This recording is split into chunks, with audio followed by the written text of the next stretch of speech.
Hello अस्सलाम वालेकुम my YouTube family. I am Anusha वसी अंसारी। एज यू नो, आप सभी को रमज़ान शरीफ बहुत बहुत मुबारक हो। और आई नो दैट मैंने काफ़ी टाइम से वीडियोज़ अपलोड नहीं करी है। जब से रमज़ान स्टार्ट हुआ है वीडियो शूट करने का टाइम ही नहीं मिला है, और आप सब भी जानते हैं। तो आज हम आपके सामने लेकर आए नया चैप्टर। सबसे पहले आप सभी को मेरे चैनल पर जुड़े रहने के लिए बहुत बहुत शुक्रिया। 1K करने के लिए ऐसे ही अपना सपोर्ट करते रहे और जल्दी जल्दी सब्सक्राइबर बढ़ाते रहें। आज हम आपके सामने डिस्कस करें इंट्रोडक्शन पार्ट, सारे फॉर्मूलेज का, कोऑर्डिनेट ज्योमेट्री। इससे पहले हमने करा था सेकंड चैप्टर। तो यहाँ पे मैं आपको इंट्रोडक्शन पार्ट में सारे फॉर्मूले सबसे पहले बता रही हूँ कि कोऑर्डिनेट ज्योमेट्री में आप क्या क्या फॉर्मूला पढ़ेंगे। और इसके अंदर ये जो केस स्टडी आती है आपकी इसी चैप्टर से आती है। सीबीएसई इस चैप्टर से केस स्टडी बहुत ज़्यादा देता है, ठीक है। तो यहाँ पे हम सबसे पहले हम किसकी बात कर रहे हैं, डीएफ की। डीएफ की फुल फॉर्म बहुत बच्चों को पता होगी और बहुत बच्चों को नहीं भी पता होगी।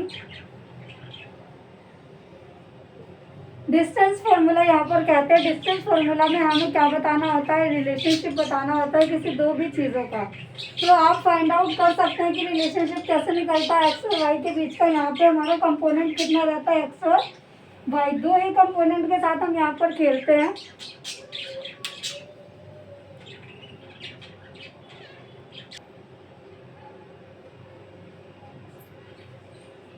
चालू कर दिया।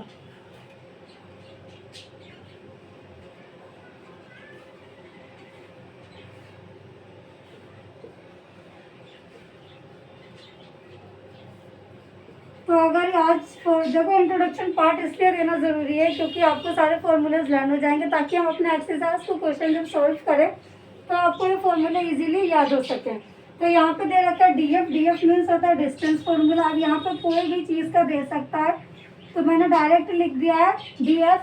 जो हमारा डिस्टेंस फॉर्मूला होता है वो हमारा हो जाता है, दो चीज़ों के बीच में निकलता है, x2 माइनस x1। यहाँ पे दो कंपोनेंट होते हैं, दे रखा होता है हमारी x2 माइनस x1। तो यहाँ पर x2 minus x1, y2 minus y1 का होल स्क्वायर यहाँ पर लगाते हैं, तो ये आपको हो जाता है डिस्टेंस फॉर्मूला। ये कहता है कि कोई भी दो चीज़ों के बीच के रिलेशंस को बताइए। तो यहाँ पर हमने फाइंड आउट कर लिया। दूसरी चीज़ हमारी होती है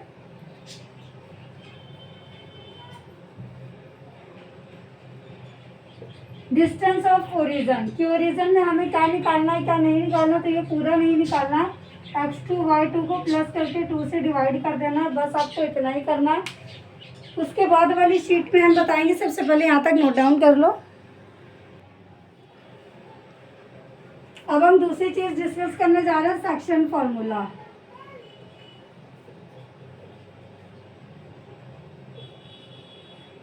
देखो सबसे पहले होता है सेक्शन फॉर्मूला। कोई भी एक सेक्शन को, जैसे हमारे ए और बी दे रखी है, आप कहते हैं डिवाइड करते हैं, हमारा सेक्शन ये है हमारा सेक्शन वो। तो सेक्शन का मीनिंग यही होता है, एक ही लाइन को हमने दो भागों में क्या कर दिया है, डिवाइड कर दिया। तो जब एक ही लाइन को हमने दो भागों में ऐसे ऐसे डिवाइड कर दिया है ना, तो ये सेक्शन बना दिया ना, आपका पार्टीशन कर दिया। जहाँ पे आपने पार्टीशन कर दिया वहाँ पे ये फॉर्मूला अप्लाई होगा। इसके अंदर एक्स वाई के साथ साथ आपके दो कंपोनेंट और ऐड हो जाते हैं। जैसे कि हम बात करते हैं यहाँ पे किसकी, M1 की और M2 की। यहाँ पे ये ऐड हो जाएगा। तो यहाँ पे आपको जो SF होता है, SF मीन्स होता है सेक्शन फॉर्मूला, इसकी शॉर्ट फॉर्म।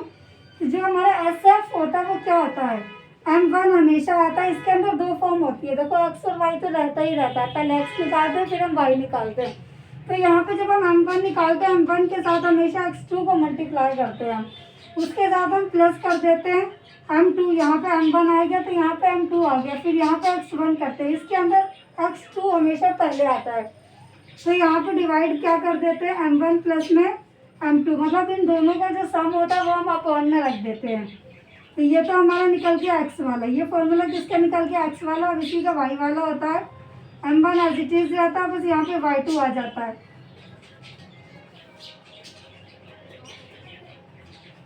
आपकी एनसीईआरटी बुक में ये फॉर्मूला ऐसे लिखा हुआ होता है कि बहुत बच्चे क्या करते हैं, साथ साथ भी निकाल लेते हैं और अलग अलग भी निकाल लेते हैं। ये आपके ऊपर डिपेंड करता है कि आप इसको कैसे निकालना चाहते हो, चाहे अलग अलग निकालो चाहे साथ साथ निकालो, आपका जो आंसर है वो दोनों से सेम आएगा। तो यहाँ पे मैंने x का अलग लिख दिया, y का अलग लिख दिया। आप अब यहाँ पर साथ में भी लिख सकते हो जैसे आपका एनसीईआरटी बुक में लिखा हुआ होता है। जिन बच्चों की कैलकुलेशन अच्छी होती है वो इनको ऐसे साथ में लेके सॉल्व कर लेते हैं, उनको कंफ्यूजन नहीं होती है। वरना जिन बच्चों को कंफ्यूजन होती है तो आप ऐसे अलग अलग निकालो, अलग अलग निकालने में आपका आंसर एकदम सही आएगा और आपको कंफ्यूजन नहीं होगी। इसमें क्या रखना है कि कहीं आपने यहाँ पे प्लस लगा दिया, कहीं माइनस लगा दिया, ये बच्चे कंफ्यूजन करते हैं। जिन बच्चों की बेसिक कैलकुलेशन स्ट्रॉन्ग है उनको कोई दिक्कत नहीं आएगी। तो यहाँ पे ये बात करी हमने सेक्शन फॉर्मूले की। तो सेक्शन फॉर्मूले में इतना ही है कि यहाँ पर आपको m और m2 यहाँ पर ऐड हो जाएगा। और देखो अब यहाँ पर दिख रहा है कि m1 x2 मतलब पहली वाली फॉर्म 12 बना रही है, दूसरी वाली 21 बना रही है। तो जिस बच्चों को याद करने में दिक्कत आती है वो आप ऐसे भी याद कर सकते हो, 12 21 और नीचे 12 12 बनता है। तो जल्दी से इसे नोट डाउन कर लो। और जिसने भी वीडियो को लाइक नहीं करा है लाइक कर दे, शेयर कर दे, कमेंट कर दे। जो भी मेरे चैनल पर नया है वो इसको सब्सक्राइब कर दे। ऐसे ही आपको मिलते रहेंगे न्यू कंटेंट और आपको पूरी एनसीईआरटी यहाँ पे ख़त्म कराई जाएगी। ये एवरी क्वेश्चंस के सॉल्यूशंस यहाँ पे मैं आपको देती हूँ। आई होप आपको सारी वीडियोस समझ में आ रही होगी। आपके जो भी डाउट होते हैं वो आप यहाँ पर कमेंट में पूछ सकते हैं। टेलीग्राम पे मेरा इसी नाम से चैनल है, वहाँ पे आप ज्वाइन हो सकते हैं, अपने वहाँ पे भी डाउट्स वगैरह पूछ सकते हैं।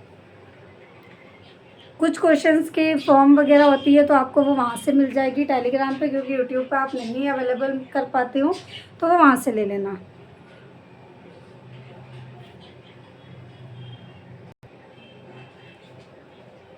अब आपको यहाँ पे मैं बताती हूँ तीसरा टाइप। पहले हमने बात करी थी डीएफ, फिर एसएफ मतलब डिस्टेंस फार्मूला, सेक्शन फार्मूला। अब हम यहाँ पे बात कर रहे हैं area of triangle. Area of triangle के दो फॉर्मूले होते हैं। पहला फॉर्मूला होता है हमारा half into base into height. ये हमारा 90 डिग्री की जब एंगल फॉर्म होता है, जब लगता है, तो ये सब तो आप सबको ही पता है। जब बेस और हाइट गिवन है और हाफ वाला फॉर्मूला लगाओगे। एक फॉर्मूला है जो हमारा एक्स और वाई से निकलता है। तो देखो जहाँ पे एरिया की बात हो गई तो वहाँ पे हाफ तो लगना ही लगना। ये फॉर्मूला थोड़ा सा लेंथी पड़ जाता है तो इसको याद करने का तरीका बता रही हूँ कि आपको ये फॉर्मूला कैसे याद करना है। तो सबसे पहले देखो एक्स की कितनी फॉर्म है, यहाँ पे 3 फॉर्म है। तो जितनी भी एक्स की बाहर फॉर्म है वो सारी प्लस होंगी। तो ऐसे करके यहाँ प्लस x2, यहाँ प्लस x3, यहाँ प्लस। तो देखो x1 x2 x3 यहाँ पे सारी चीज़ें क्या करनी है, प्लस करनी है। अब यहाँ पर आप देखो क्या करना है, यहाँ पे अंदर क्या रहेगा, y की फॉर्म रहेगी। अगर ऐसे फॉर्मूला याद करोगे तो भूलोगे नहीं।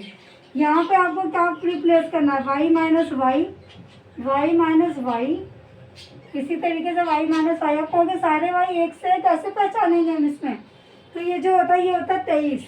यहाँ पे आपको क्या पुट करना है, 23, फिर आपको 31, फिर पुट करना 12। तो यहाँ पे 23 मतलब यहाँ पे 23 पुट करना है, यहाँ पे 31 और यहाँ पे 12। तो 23 2 यहाँ लगना और 3 यहाँ, 3 यहाँ और 1 यहाँ, यहाँ 1 यहाँ 2। तो इस तरीके से देखो फॉर्मूला बहुत इजीली याद हो जाएगा। x1 x2 x3 सारे प्लस के हैं। अंदर y minus y minus put कर दो और क्या पुट करना, यहाँ 23, यहाँ 31, यहाँ 12। तो 23 मतलब y2 y3 and y3 y1 y1 और y2। अगर आप इस तरीके से याद करोगे तो कंफ्यूजन नहीं होगा, इजीली याद हो जाएगा। अगर आप ऐसे याद करोगे कि half bracket x1 y2 minus y3 plus, तो आप अभी तो रट्टाफिकेशन लगा लोगे और 1-2 दिन में याद रहेगा। फिर जैसे इस चैप्टर की आप प्रैक्टिस छोड़ोगे, आप दोबारा से स्टार्ट करोगे तो फिर से भूल जाओगे कि ये फॉर्मूला था क्या। तो आई होप अब ये वाला फॉर्मूला बनाने में आपको कोई कंफ्यूजन नहीं होगी, क्योंकि बच्चे ये डरते हैं कि ये फॉर्मूला बड़ा है तो बड़ा देख के एक्चुअल बच्चे छोड़ देते हैं कि ये तो आएगा ही नहीं पेपर में या क्या। तो आप अपना ऐसा 100% दीजिए कि यहाँ पर आप इतना कर लो कि एग्ज़ाम में आए तो हम अटेम्प्ट कर सके। अपनी तरफ से हम कोई क्वेश्चन छोड़े नहीं और जो भी मेनली इंपॉर्टेंट क्वेश्चन बता देते हैं वो आपके पेपर में माशाल्लाह से मिल जाते हैं। और जो भी अपडेट्स मिलती तो अगर आप बताए हुए तरीके से पढ़ोगे तो आपके नंबर बहुत अच्छे आएंगे। क्योंकि अभी जो मेरा सेक्शन आउट हुआ है सेशन, उसमें बच्चों के जो भी उनको इम्पोर्टेंट क्वेश्चंस लिखवाए थे, जो भी करवाया था उसी में से पेपर आया है, तो माशाल्लाह से उनके नंबर्स भी बहुत अच्छे आएंगे। तो इसी तरीके से आप चैनल पर जुड़े रहें, आपको इम्पोर्टेंट क्वेश्चन एग्ज़ाम के टाइम पे सारी चीज़ें पता चलती रहेंगी।